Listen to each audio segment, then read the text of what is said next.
சாப்பாடு 25 ரூபா தான், பார்சலுக்கு 25 ரூபா தான். ஒரு 5 வருஷமா பண்ணிட்டு இருக்கோம். 20 ரூபாய் தான் பண்ணிட்டு இருந்தோம்.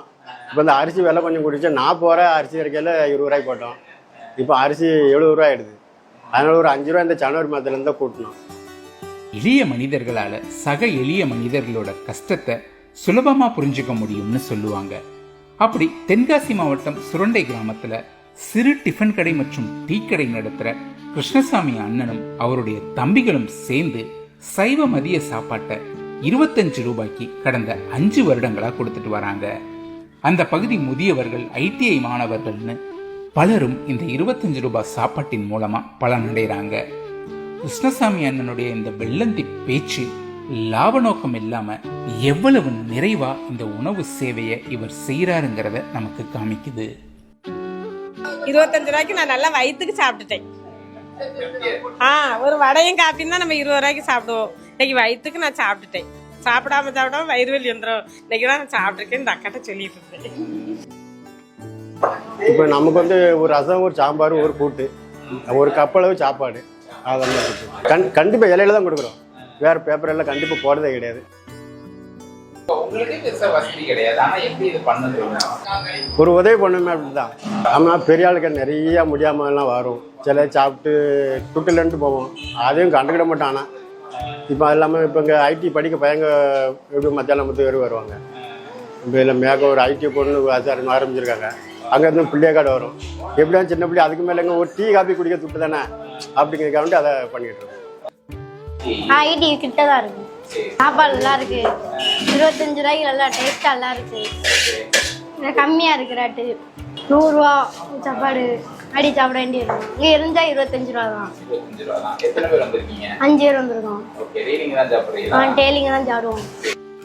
யாருக்காவது கொடுத்தாலும் ஒரு தான தர்மம்னு கொடுக்கறத விட இது தொழிலா வச்சு விடுவோமே, அந்த மாதிரியும் இருக்கலாம். ஒரு வடையும் ஒரு டீ குடிச்சிட்டு போவோம். நான் எங்களுக்கு இந்த லைன்ல வந்து சாப்பாடு, எங்க லைன்ல வந்து 100 ரூபா 80 ரூபா. இங்க நான் 25 ரூபாய் சாப்பிட்டேன்னு சொல்லிட்டேன்ல. எனக்கு ஆலங்குளம் பக்கம். அதை எல்லாம் சொல்லுவாங்க, கூட ஒரு கூட்டை போட்டு ஒரு மோரையும் போட்டு 60 ரூபா ஆக்கணும் அப்படிம்பாங்க. ஒரு கூட்டையும் போட்டு அதை 60 ரூபா ஆக்கிறத விட கலந்து இப்படியே போட்டோம். எவனும் பெரிய ஆளுக்கு வந்து அதுக்கு மேலேயும் எல்லாத்தையும் யோசிக்க வேண்டியா இருக்குல்ல. சின்ன பெரிய ஆளுக்கு வந்து 60 ரூபா போட்டு 60 ரூபாய் சாப்பிட முடியாது. சொத்தையும் ஒம்பா போவோம். அது துட்டும் அதிகமாகின மாதிரி இருக்கும். அதனால இது நல்லா இருக்கு. இது அதாவது போதுமான அளவுக்கு இருக்கு. அதனால இதை அப்படியே பண்ணிட்டு இருக்கோம். 25 ரூபா சாப்பிடணும். கூட்டு 2000 வாட்டி கேட்டா வைப்பாங்க. இதனால கேட்டா தருவாங்க, வைப்பாங்க. நம்ம இஷ்டம் ஊத்திக்கலாம். எதுனாலும் சின்ன குழந்தைங்களாம் ஒரு 2 குழந்தை வருதுன்னா ஒரு சாப்பாடு 2த்துக்கும் பகிர்ந்து கொடுத்துருவோம். அதெல்லாம் ஆமா ஆமா. ஒரு சாப்பாடு மூட்டோட சாப்பிட முடியாது. ஒரு குழந்தை சாப்பிடாதுல்ல. ஒரு கப்பில் கொடுக்கோம்னா ஒரு குழந்தை இவ்வளோ தான் சாப்பிடும். அது ஒரு கப்பில் கொடுத்து அது மூட்டோட சாப்பிடாதுல்ல. அதுக்காண்டி அதை எப்படி கட்டினா கொடுத்துருவோம். எங்க அப்பாலாம் இதுல பாதி சாப்பாடும் சாப்பிடுவாரு. மிச்ச சாப்பாடு எங்க அம்மா சாப்பிடுவாங்க. எங்க அம்மையே அப்படித்தான். ஒரு ஆளுக்கு கொஞ்சம் வயசான ஆளுக்கு ஒரு ஆளுக்கு போதும். கூடுனா இந்த அது 1.5 சாப்பாடு சாப்பிட்டா சின்ன பையன். இப்போ நான் சாப்பிட்டோன்னா 1.5 சாப்பாடு ஒரு ஆம்லேட்டு போதும். அதாவது சாப்பிட்டு போறாங்கன்னா நாங்கள் ஒரு கப்போல வைக்கோமா, சிம்பிளா சாப்பிட்டாலும் சாப்பிட்டுக்கிடும். அதிகமாக சோத்தை வந்து வேஸ்ட் பண்ண வேண்டாம். அது முதல் பாயிண்ட். அதுக்கு அடுத்து தேவைன்னா ஒரு எக்ஸ்ட்ரா ஒரு 15 ரூபா. இந்த 1.5 கப்புன்னு சொல்லிட்டோம்னா அது 40 ரூபா. அது தேவை தங்கன்னா சாப்பிட்டுக்கலாம். எல்லாம் இது வேண்டாம். சோறு வந்து வேஸ்ட் ஆகாது. நல்லா இருக்கு. 25 ரூபாய் ஒரு ஆளுல சாப்பிட அளவு இருக்கும். அளவு சாப்பாடு தான் இருந்தாலும் அது போதும். ஒரு ஆள் நல்லா சாப்பிடலாம், வைக்கலாம். ரேஷன் அரிசிலாம் கிடையாது. நல்லா இந்த அரிசி தான். கடையில் வயசானவங்களுக்கு, வீட்டில் பொம்பளை இல்லை ஆளெல்லாம் இங்கே வந்து பார்சல் வாங்கிட்டு போவாங்க. டீ கடை வச்சு இப்போ 19 வருஷம் ஆயிட்டு. எங்கள் சாப்பாட்டுக்காண்டி நாங்கள் இதை துவங்கினோம். முதல் 1 கிலோ அரிசி தான் போட்டோம். இப்போ நாங்கள் 3 பேர் நிற்கமாக சாப்பிட்டு விடுவோம். 1-2 பெரிய ஆளுக்கு வந்தால் கொடுப்போம். இப்போ அதே கொஞ்சம் கொஞ்சமாக கூட்டிக்கிட்டு இப்போ ஒரு யார் கேட்டாலும் இப்போ ஆர்டர் மாதிரிலையும் இங்கே செஞ்சு கொடுத்துருவோம். இப்போ கடைக்குன்னு ஒரு 4 கிலோ அரிசியை போட்டுக்கிடுவோம். நல்லா இருக்கு. டேஸ்டா அழகா இருக்குது. சாப்பாடு அவளுக்கு கட்டாத ஒரு 5 ரூபா கூட வைக்கலாம். சமையல் செய்து வந்து எல்லாமே விறகு அடுப்பு தான். கேஸ் அடுப்பு இந்த நம்ம வடை இது ஸ்நாக்ஸ் போட மட்டும்தான். என்ன பாருங்க, இந்த பையங்க வராங்களா? இந்த பையங்க வந்துட்டு இருக்காங்களா? வாங்கடே உட்காருங்க. உள்ள வாங்க. காசு கம்மி, நல்லா வயர் நம்புது.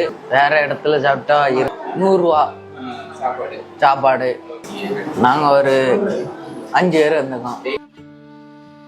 வந்து எல்லாருமே வேலை பார்க்குற ஆள், இந்த கொத்த வேலைக்கு போகிறவங்க, கூலி வேலைக்கு போகிறவங்க, இன்னும் இந்த வயசாளிகள் அதெல்லாம் வருவாங்க.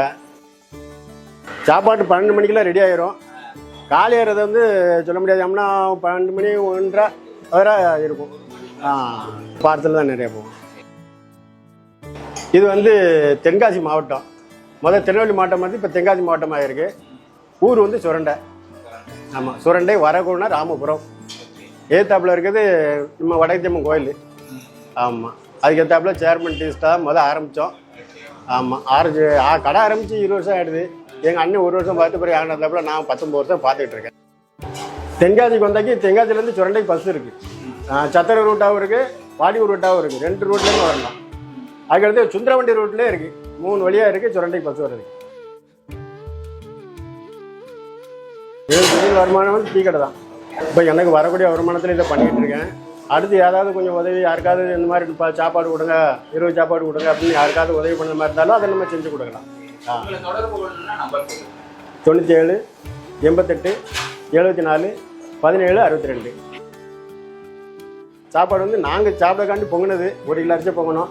இப்போ கொஞ்சம் கொஞ்சமாக இப்போ 4 கிலோ அரிசி பொங்குதோம். நம்மளால் அவ்வளோதான் முடியுது. ஆமாம் ஆமாம்.